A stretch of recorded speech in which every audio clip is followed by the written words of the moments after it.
¿Qué tal, mis queridos amigos, mis hijos de Genesaret en todo el mundo? Buenos días. Aquí estamos, un domingo más, un domingo de edificación, un domingo de crecimiento y sobre todo de revelación. Sí, va a ser un domingo más, pero diferente al domingo anterior, porque va a haber un incremento de palabra y por ende va a traer como consecuencia una bendición mayor. Felices de estar con ustedes nuevamente a través de Genesaret TV y Arnoldo Linares a través de nuestros canales de YouTube. Seguimos adelante y hoy seguimos con la adoración. No puede faltar la adoración al Señor, porque la prioridad es Él. Todo lo que hacemos aquí lleva un nombre, el nombre del Señor Todopoderoso. A Él rendimos tributo, a Él rendimos adoración y lo podemos hacer a través del teatro, a través de la danza, a través de la alabanza, la canción, de un monólogo, como lo queramos hacer, pero lo hacemos para que el nombre del Señor sea glorificado. En esta oportunidad disfruten.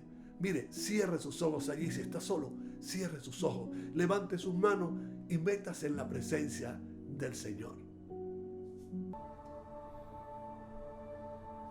Fuiste el verbo en el principio, unigénito de Dios. El misterio de tu gloria, revelado en tu amor. Cuán hermoso es su nombre. Cuán hermoso su nombre es, el nombre de Jesús, mi Rey.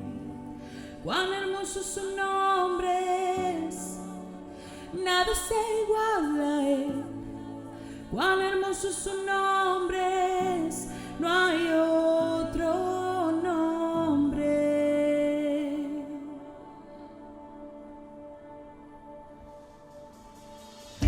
Dejaste el cielo por salvarme, me viniste a rescatar.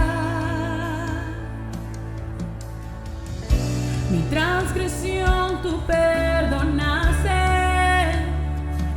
nada nos separará. Majestuoso su nombre es, majestuoso su nombre. El nombre de Jesús, mi Rey. Majestuoso su nombre es, nada se iguala a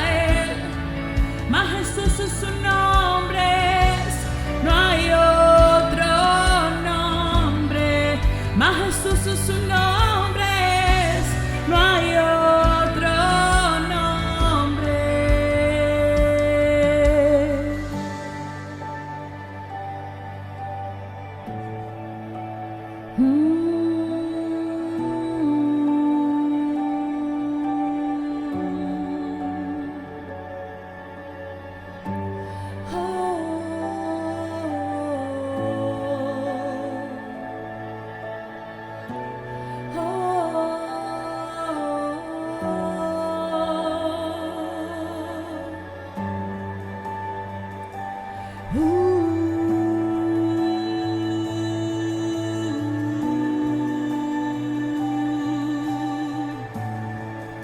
La muerte venciste, el velo partiste, la tumba vacía ahora está. Los cielos declaran, tu gloria proclaman, resucitaste en majestad. Incomparable, hoy y por siempre reinarás. Tuyo es el reino, tuya es la gloria, tuyo el poder y autoridad. Poderoso es su nombre, poderoso es su nombre.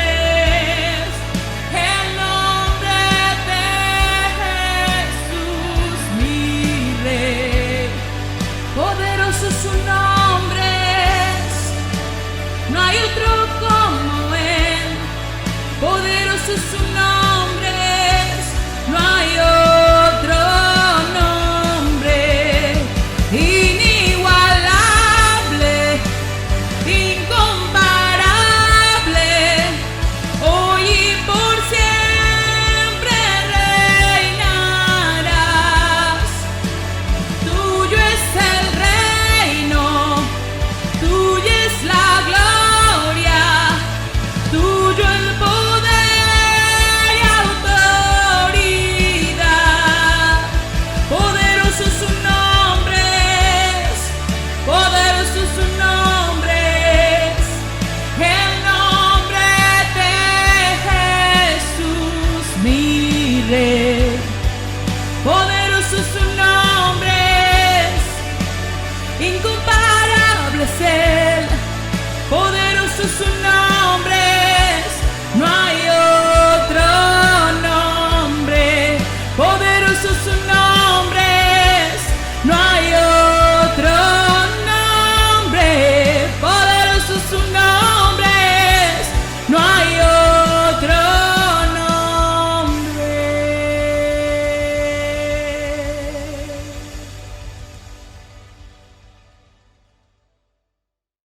Saludos y bendiciones para todos. Qué bueno fue este tiempo en donde podemos hacer como lo que decía el salmista, anunciar por las mañanas su misericordia y su fidelidad cada noche cuando lo alabamos, cuando lo adoramos, cuando de verdad en nuestro corazón hacemos conexión con el trono de la gracia. Te invito ahora mismo a interactuar en el chat mientras está la predicación. Todo lo que te agrada, todo lo que te edifica, compártelo para que juntos podamos salir en este día edificados mutuamente. Si en el cintillo va a salir toda la información para que tú puedas aportar a este ministerio, diezmos, ofrendas, pactos, todo lo que necesites.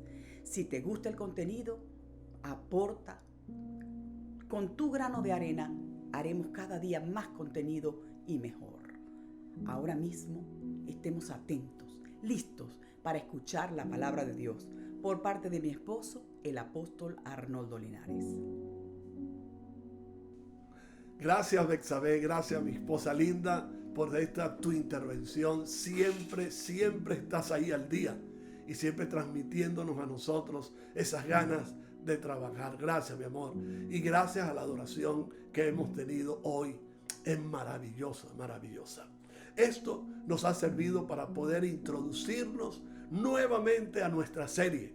7 estrellas, 7 candelabros. 7 estrellas, los 7 pastores de las iglesias de Asia Menor. Los 7 candelabros, las mismas iglesias pastoreadas por ellos en Asia Menor.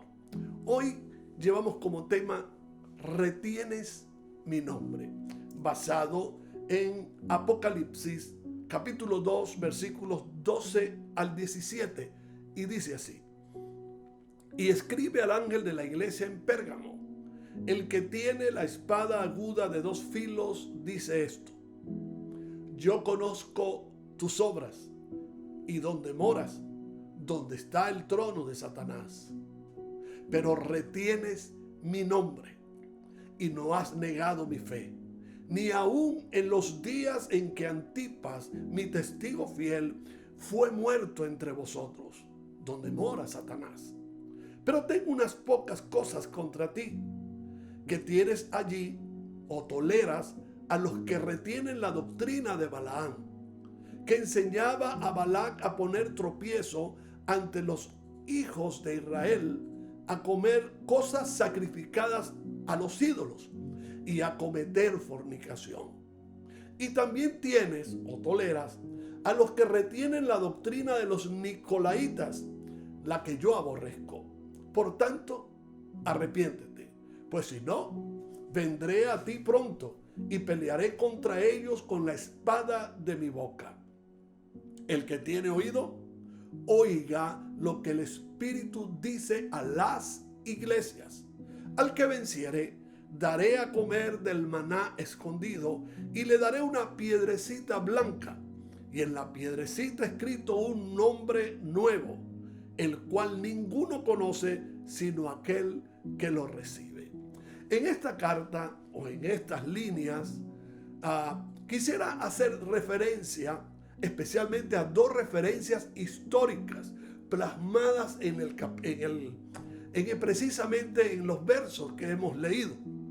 Y estas bases nos van a servir a nosotros para asentar el elogio del Señor, el elogio que el Señor le da a la iglesia de Pérgamos. La primera referencia tiene que ver cuando el Señor le dice: yo conozco tus obras. Interesante. Luego el Señor le ubica el sitio, el lugar geopolítico, vamos a decirlo así, y lo que está en el poder de Satanás, vamos a decirlo así. Dice: lugar donde mora el trono de Satanás. Y dice: ¿en dónde moras? Donde está el trono de Satanás. Quiero que entendamos que el Señor discernía. Yo quiero que esta palabra le quede allí. El Señor discernía el lugar donde moraba la iglesia en Pérgamo. ¿Qué discernía? Todo lo que es el ambiente espiritual, lo que se respiraba espiritualmente allí, que la iglesia estaba consciente, pero el Señor se lo está recordando. Hay un ambiente que se respira allí, que viene directamente desde el dominio de Satanás, allí en Pérgamo. Algunos consideran que este morar tenía que ver con relación espiritual que se acomodaba a un sistema humano. Y este pensamiento entonces nos ayuda a entender que su morada o la residencia permanente de la iglesia en Pérgamo estaba establecido, escuche esto, representando como representante, y eso nunca se puede perder de la visión de una iglesia, representando el sistema contrario al humano con el fin de contrarrestar su influencia espiritual en los ciudadanos de aquella ciudad. Me anima mucho la referencia sobre la iglesia morando donde mora Satanás, porque lo asocio no solo con vivir en el mismo lugar o tener residencia permanente, sino con hacer presencia. Más que morar, más que vivir, es hacer presencia. La iglesia existe para hacer presencia. Una iglesia ausente solo se ocupa de cultos, especulaciones, excentricidades y otra serie de detalles que la opacan, que la meten en sí misma y solo ellos están disfrutando de las bendiciones del Señor. Mientras que una congregación presente hace de influencia en todos y a través de todos los medios que posee, entre ellos sus dones, habilidades, facultades y propiedades internas para dar combate a las fuerzas del mal que únicamente pretenden hundir a sus ciudadanos en la ignorancia y en la miseria espiritual. ¿Con qué fin? Con el fin de tupir, de tapar u obstruir el conocimiento de la verdad de Cristo. Dejemos claro que la morada de la iglesia en Pérgamo estaba establecida por el Señor para hacer avanzar el plan de Dios. Por lo tanto, la iglesia no se acomoda en su forma de vivir según el plan y el diseño del sistema de este siglo, ni del sistema humano. Por más humano que parezca, algunas veces parece menos dañino y menos satánico. Pero el Dios de este siglo ha cegado el entendimiento para que la gente crea que son simplemente posturas humanas. Sí, posturas humanas controladas por un sistema satánico, y en este caso en Pérgamo era así. Entonces dejemos claro que la morada de la iglesia en Pérgamo estaba establecida por el Señor para hacer avanzar el plan de Dios. Y esto tiene que quedar claro en la iglesia. La iglesia de Cristo está establecida en todos los tiempos, en todas las edades, en todos los lugares y en todas las naciones para hacer avanzar el plan de Dios. No es el plan de un sistema, no es el plan de los hombres, no es el plan de un apóstol, es el plan de Dios. Como diría el apóstol Pablo cuando le encargó a Timoteo que estuviera trabajando en Éfeso. Le digo, el objetivo de que yo te encargue la obra en Éfeso es para hacer avanzar el plan de Dios que es por fe. Así te encargo ahora. Y creo que este es el mismo mensaje para este tiempo, para todas nuestras iglesias, para todos nuestros pastores. Es el mismo, no ha cambiado. Estamos viviendo dentro de un sistema, de una estructura difícil, humanamente difícil, y sobre todo con las ignominias, los ataques que ha tenido la iglesia y que tiene la iglesia también para este tiempo. Pero la iglesia no puede perder el enfoque dejándose entretener en guerras obsoletas o en guerras superficiales, desviando el enfoque, porque el enfoque está claro: hacer avanzar el plan de Dios por encima de lo que sea. Por otro lado, en Pérgamo estaba el asiento de poder y gobierno de Satanás. Escuchen, el gobierno y poder, oiga bien, poder y gobierno de Satanás sobre el mundo. Porque desde allí salían decisiones extraordinarias para el mundo entero, para el mundo donde gobernaba el Imperio Romano. La iglesia presente, escuche bien, y en esto quiero hacer mucho énfasis. La iglesia presente no es nada más ni nada menos que la que hace presencia. Jamás cohabitará, escuche, jamás cohabitará con el sistema de este siglo. Estar presente en el mismo lugar donde mora Satanás, con toda su contaminación de inmoralidad y perversión, nos convierte a nosotros todos en instrumentos potenciales con facultados, planes y con una convencida estrategia de lucha contra sus tinieblas. Donde físicamente, y esto tiene que darnos para reflexión, donde físicamente existe un trono de Satanás, tiene que, por deber, levantarse el trono del Altísimo, si amamos la ciudad, si amamos el pueblo o amamos a la nación donde el Señor nos ubicó. Ahora nos preguntamos, ¿qué significa retener el nombre? Porque allí, donde estaba el trono de Satanás, había una iglesia capaz de retener el nombre del Altísimo en alto, de reconocerlo aún por encima de los nombres más brillantes existentes en ese tiempo, hablando políticamente. Por eso, ¿qué significa el retener el nombre? Es el reconocimiento de la autoridad de Dios sobre todos los creyentes y sobre todo el mundo. Segundo, es darlo a conocer por encima de las pretensiones autoritarias de otros nombres que presionan o coaccionan a la gente a rendirse a sus pies idolátricamente. En tercer lugar, es santificar el nombre con un comportamiento cónsono a la vida de un apartado de Dios, siendo 100% diferentes.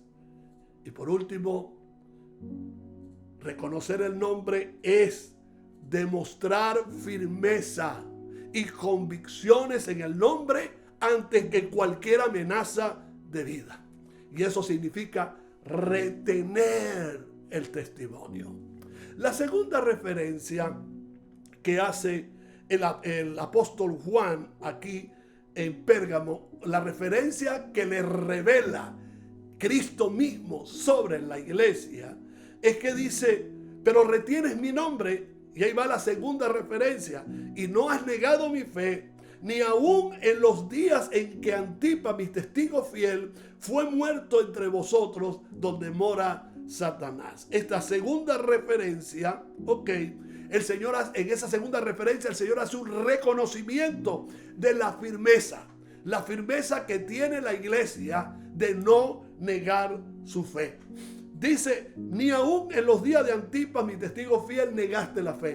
¿Por qué no la negó? O primero, ¿por qué se expresa el Señor de esta manera? Primero, ¿por qué? Porque allí se arreció la persecución. Y entre ellos estaba Antipas, un joven extraordinario, un joven trabajador de la obra, un hombre entregado 100%, abnegado por el ministerio que tenía, por la gente y para dar a conocer el nombre del Todopoderoso. Con todo y eso, la iglesia permaneció firme y no negó nunca su fe. En Pérgamo, en la ciudad de Pérgamo, se intensificaba el culto al emperador romano, reconociéndolo como Dios y por tanto como Señor, el Kyrios.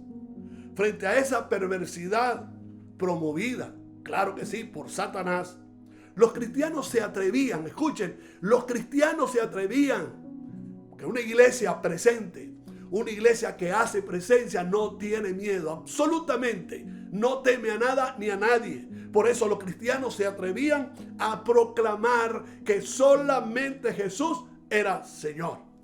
Claro está que esto los convertía en enemigos del César en Roma o de Roma, con las consecuencias que tal situación traía aparejada.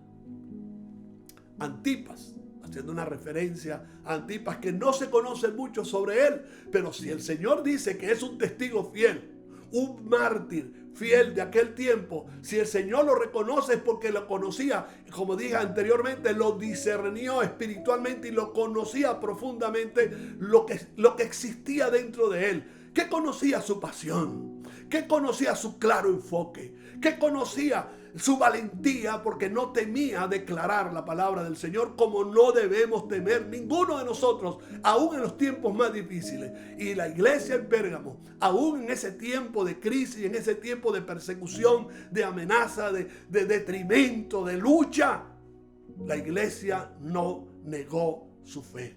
Entonces, Antipas es el emblema de la fidelidad que traía como consecuencia la muerte. No son buenas noticias, pero él es un emblema de fidelidad al Señor. Significa que en él se pone de manifiesto la firmeza en Cristo. Y esa firmeza en Cristo lo llevaba a mantener firme su fe. Por otro lado, negar la fe para esos tiempos consistía en rendir culto al emperador.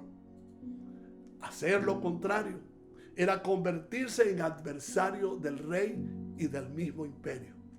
Predicar a Jesús como Señor se traduciría como una provocación, más aún cuando esa predicación derriba todo argumento humano. Y aquí me detengo un ratito.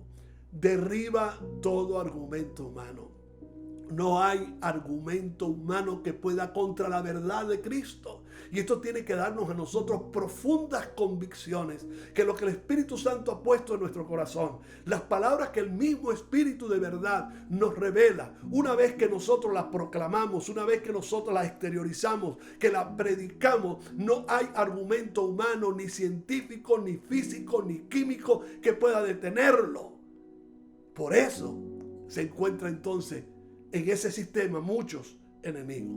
Un caso clásico de un testigo fiel como lo fue Antipas, lo tenemos en el primer mártir de la iglesia, Esteban, que por cierto, su nombre significa coronado, victorioso, vencedor. Hechos capítulo 6, del 8 al 12 dice así: y Esteban, lleno de gracia y de poder, hacía grandes prodigios y señales entre el pueblo. Pero se levantaron algunos de la sinagoga llamada de los libertos, incluyendo tanto cireneos como alejandrinos y algunos de Cilicia y de Asia, y discutían con Esteban. Ahora escuche esto. Pero no podían resistir la sabiduría y al espíritu con que hablaba. Entonces, en secreto persuadieron a algunos hombres para que dijeran: le hemos oído hablar palabras blasfemas contra Moisés y contra su Dios. Y alborotaron al pueblo, a los ancianos, a los escribas, y cayendo sobre él, lo arrebataron y lo trajeron en la presencia del concilio. Y el final, ustedes lo saben, fue el primer mártir de la iglesia. Con una gran bendición para él, él vio los cielos abiertos y el trono de Dios abierto. Ahora bien, Antipas y Esteban deben ser reconocidos como testigos fieles al Señor, sus mártires.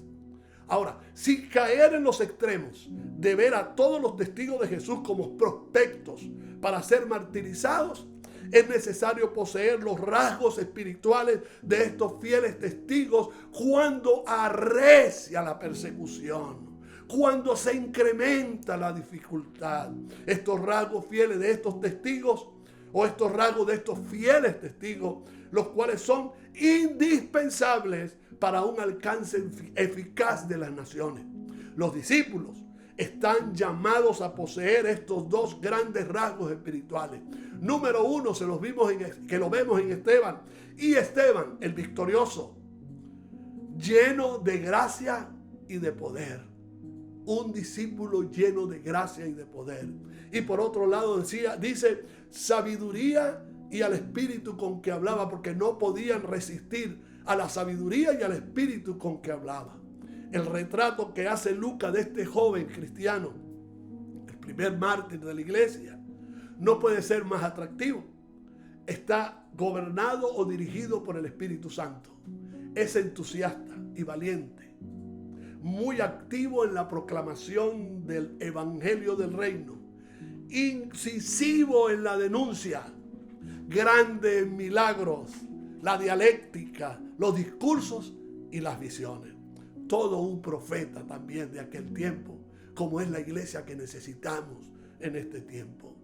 Lo que sus rivales, es decir, las autoridades judías, no consiguen razonando y discutiendo, lo intentan con una campaña de difamación para desacreditarlo ante el pueblo, que se vuelve en su contra y lo mata.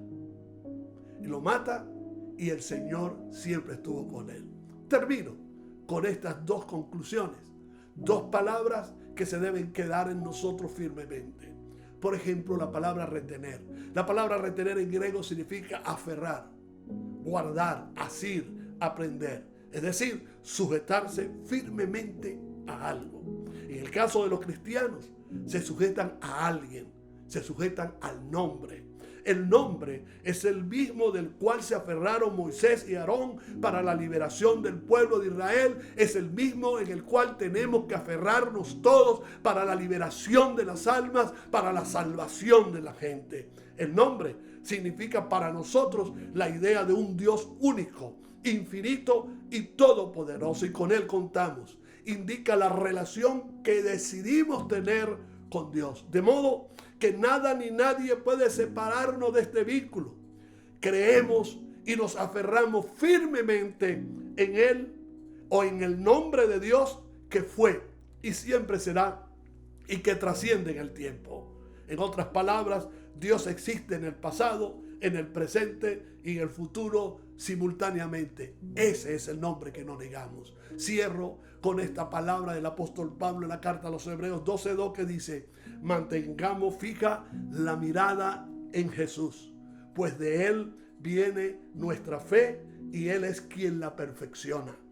Él, por el gozo que le esperaba, soportó la cruz y no le dio importancia a la vergüenza que eso significa, y ahora está sentado a la derecha del trono de Dios. Por otro lado, tolerar en griego, anochi.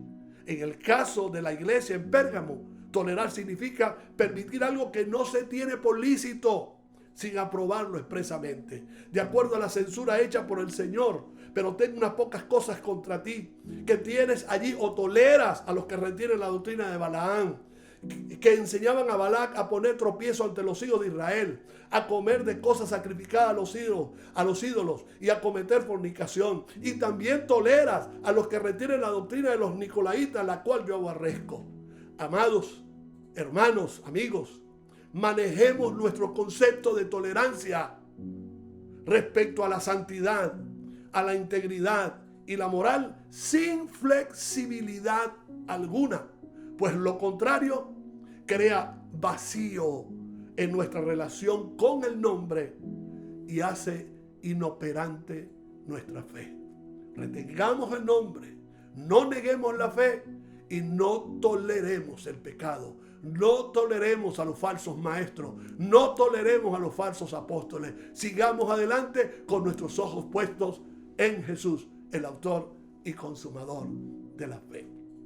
Quiero orar por aquellos que hoy escucharon, vieron este programa y quieren hoy acercarse al Señor, quieren acercarse al nombre, quieren que su fe crezca. Hoy yo te invito a que hagas esta corta oración conmigo.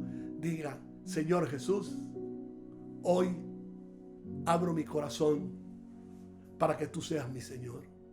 Te confieso con mi boca como mi Señor y te recibo como mi Salvador. Perdona mis pecados, alumbra mi camino, límpiame de mi maldad y acéptame como un hijo tuyo para convertirme en un discípulo apasionado que retiene tu nombre y guarda tu fe. Amén. Nos despedimos con un abrazo virtual con mucho cariño, invitándote para el próximo domingo a las 10 de la mañana, donde de nuevo estaremos compartiendo contigo gran y hermoso contenido. Te invito a suscribirte, dale a la campanita para que cada vez que subamos material te lleguen las notificaciones. Y por favor, síguenos en todas nuestras redes. Les amamos.